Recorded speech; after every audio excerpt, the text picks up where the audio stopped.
এরপর আল্লাহ সুবহানাহু ওয়া তাআলা বলছেন, এটা সূরা বাকারা 281 নম্বর আয়াত। এগুলো সূরা বাকারায়, এটা মাদানী সূরা। এই আয়াতের প্রথম আয়াত ছিল 279, এখন হচ্ছে 281। এই 281 নম্বর আয়াত আল্লাহ বলছেন, ওয়াত্তাকু ইয়াওমাল তুরজাউনা ফীহি ইলাল্লাহ সুম্মা তুওয়াফফা কুল্লু নাফসিম মা কাসাবাত ওয়া হুম লা ইউজলামুন। আল্লাহ রাব্বুল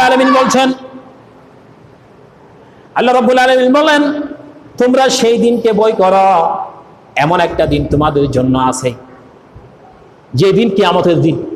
তুরজাউনা, সবাইকে তোমাদেরকে উঠানো হবে। ইউরজাউনা তুরজাউনা, তোমাদেরকে একত্রিত করা হবে। তুরজাউনা ফীহি ইলাল্লাহ, আল্লাহর দিকে তোমাদেরকে ফিরে যেতে হবে, অথবা তোমাদেরকে নিয়ে যাওয়া হবে। যত বড় রাজা হোক, বাদশা হোক, যদি নাও যেতে চায়, আল্লাহ বলছেন আমি তোমাদেরকে নিয়ে আসবো। সুম্মা তুওয়াফফা কুল্লু নাফসিম মা কাসাবাত ওয়া হুম লা ইউজলামুন, এবং আল্লাহর দিকে তোমাদেরকে ফিরিয়ে নেওয়া হবে।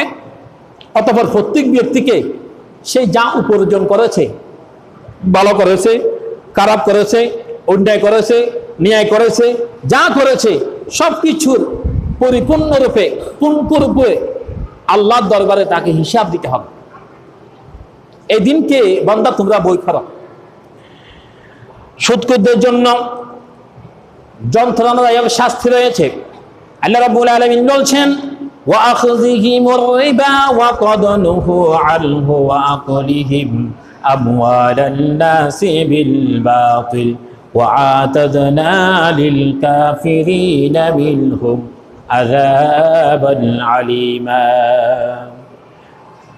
আর তাদের সুদ গ্রহণের কারণে, অথচ তা থেকে তাদেরকে নিষেধ করার কারণে যারা এই অবৈধভাবে মানুষের কাছ থেকে সম্পদগুলিকে আত্মসাৎ করেছে, খেয়ে ফেলেছে, আমি তাদের মধ্য থেকে কাফের যারা আছে তাদের যেমন শাস্তি আছে, এই সুদখোরদের জন্য এরকম শাস্তি আমি রেখে দিয়েছি। আল্লাহ বলছেন আমি শাস্তি রেখে দিয়েছি। এরকম শাস্তি, কাফের যেমন শাস্তির মুখোমুখি হবে, তোমাদেরকেও মুখোমুখি হতে হবে এরকম। তা আমরা কি এখন সমাজের মধ্যে